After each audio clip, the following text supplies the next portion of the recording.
जो लोग अपने आप को बहुत अंडरएस्टिमेट करते हैं और बहुत उदास रहते हैं, अपने आप से कभी खुश नहीं रहते हैं, आज उन सब के लिए मेरा एक छोटा सा मैसेज है।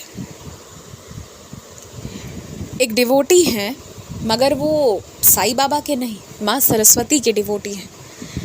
उनके घर पर ना सब बड़े अच्छे अच्छे थे, अच्छी जॉब, अच्छे अच्छे कंपनी में, बड़ी बड़ी कंपनी में काम करते, अच्छे पैसे कमाने वाले। कुछ लोग तो देश विदेश भी घूम लिए थे और ये कुछ नहीं कर पा रहे थे। एक रोज़ इन्होंने माता के पास जाकर बोला कि माँ, मैं तो कुछ भी नहीं हूँ। और आज तक ना ये अपने आप को बड़ा नेगेटिव बोलते थे, बड़ा नेगेटिव अपने लिए, हमेशा अपने लिए गलत सोचते थे कि यार मैं कुछ नहीं हूँ, मैं इन लोगों के बीच स्टैंड नहीं कर पाता, मेरा क्या होगा, मैं तो कुछ भी नहीं, मैं कुछ बोलूँ तो लोग उसका सम्मान नहीं करते हैं। बहुत हर समय एक नेगेटिव दृष्टिकोण से देखते थे, अपने आप को जितना संभव उतना अंडर एस्टिमेट करते थे। लेकिन जब ये माँ के पास बैठे ना, जब माँ की आँखों से अपनी आँखों को मिलाकर, एकदम नज़रें मिलाकर देखी, तो एकदम से इनके मन में एक विचार आया कि नहीं ठीक है, मैं स्लो हूँ, मानता हूँ, बहुत स्लो हूँ ना, मैं कछुआ की चाल ही एक बार चल लूँ। और उस दिन माँ के मंदिर से उठे, गए और इन्होंने कुछ फॉर्म्स वगैरह भरे।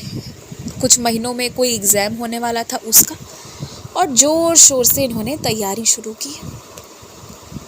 और उस दौरान इन्होंने जो है फिर तय कर लिया कि मैं अब अपनी पढ़ाई पूरी करूँगा, मैं बीएड करूँगा। इन्होंने अपना बीएड का कोर्स पूरा किया और जो एग्ज़ाम दे रहे थे उसमें तो ये क्वालिफ़ाई नहीं हो पा रहे थे, पर पहले जितना कम मार्क्स आता था ना, जिसमें कि नॉर्मल इंसान एक अटेम्प्ट के बाद सोचेगा, एक या दो के बाद, कि नहीं मुझे देना ही नहीं चाहिए, मैं इस लायक ही नहीं, वहाँ इनके मार्क्स सब बहुत अच्छे आ रहे थे। तो ये था कि नहीं, अगर मेहनत करेंगे तो अच्छा तो कुछ होने का संभावना तो है। इतना चेंज आ चुका था। और प्रत्येक दिन जाना, माँ सरस्वती के मंदिर में जाना, सरस्वती की आराधना करना, और हर एक दिन बस माँ से बातें करना, कहाँ पे मैं कम हूँ, कहाँ पे मुझे लोगों की बातें बुरी लगती है, कहाँ पर लोगों ने मुझे फिर से नीचा दिखा दिया, कहाँ पर मेरे साथ इतना गंदा व्यवहार किया गया क्योंकि मैं कुछ नहीं हूँ माँ। ये बातें करते बताते, और इसी दौरान इनकी, क्योंकि अब माँ के पास थे तो एक कॉन्फिडेंस अचानक से आ गया कि माँ तुम हो ना, अब मैं तुम्हारे लिए कुछ अच्छा करूँगा, तुम देखना माँ, तुम खुश हो जाओगी कि नहीं मैंने कुछ किया, अब किसी के लिए नहीं करूँगा माँ, तुम खुश हो जाना, बस तुम्हारे सामने बस अब मुझे प्रूफ करना है कि नहीं मैंने कुछ अच्छा कर लिया माँ। और ये कह कर ना इन्होंने एक स्कूल में अपीयर हुए, मतलब जो भी था उनका कि आप बच्चों को पढ़ाओ, अगर बच्चों को पसंद आएगा तो हम आपको रख लेंगे। और वो एक बहुत ही अच्छा स्कूल था और एक बहुत अच्छी सैलरी के साथ। बात सैलरी की नहीं थी, एक बहुत अच्छा स्कूल, जो मतलब वहाँ पर लोग वाकई में जाने की सोचते हैं, वहाँ पर इनका हो गया। और ये कुछ वक्त तक, कुछ महीनों तक वहाँ पढ़ाते रहे। और इनकी बीएड जो कंप्लीट हो गई थी, उसके बाद इन्होंने कुछ स्टेट गवर्नमेंट का एग्ज़ाम दिया, ये क्वालिफ़ाई कर गए और इनकी जॉब लग गई, एडमिशन नहीं सॉरी, इनकी जॉब लग गई, गवर्नमेंट जॉब।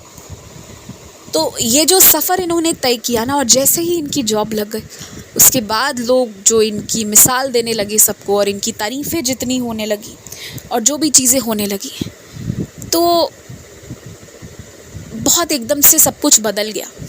पर ये उस दिन बदला ना जिस दिन ये माता के मंदिर में बैठकर बहुत परेशान होकर रो रहे थे। फिर इन्होंने डिसाइड किया कि नहीं, मुझे किसी के लिए नहीं करना है। जो बड़े बड़े पैकेजेस लेके बैठे हैं, मैं उनके सामने वैसे भी कुछ नहीं हूँ, तो मैं क्या प्रूफ करने जाऊँ, पर माँ तुम्हें खुश करूँगा मैं, एक इन्होंने सोच लिया। और उसके बाद इन्होंने अपनी सारा जीवन बदल लिया। एक अच्छा लाइफ, एक अच्छी क्वालिटी लाइफ अब ये लीड कर रहे हैं, एक हैंडसम सैलरी उठा रहे हैं, और क्या चाहिए जीवन में। आज इनका प्रतिष्ठा है, लोग इनका मिसाल देते हैं। तो जो लोग अपने आप को बहुत अंडर एस्टिमेट करते हैं ना, वो इनसे सीखिए, मेहनत करिए, और जो मेहनत कर रहे हैं उसके लिए खुश रहिए। आपको जो करना है आप अपने लिए करें। जिस वक्त आप अपने लिए करने लगेंगे ना, और वाकई में वो चीज़ें होने लगेंगी, फिर दुनिया को अपने आप सब प्रूफ हो जाएगा। So stop under estimating your self, stop comparing your self. आप अलग हैं, आप यूनिक हैं, आप बाबा के बनाए हुए हैं, तो आपको कोई हक नहीं कि आप अपनी बेइज्जती करें। जय साईं राम।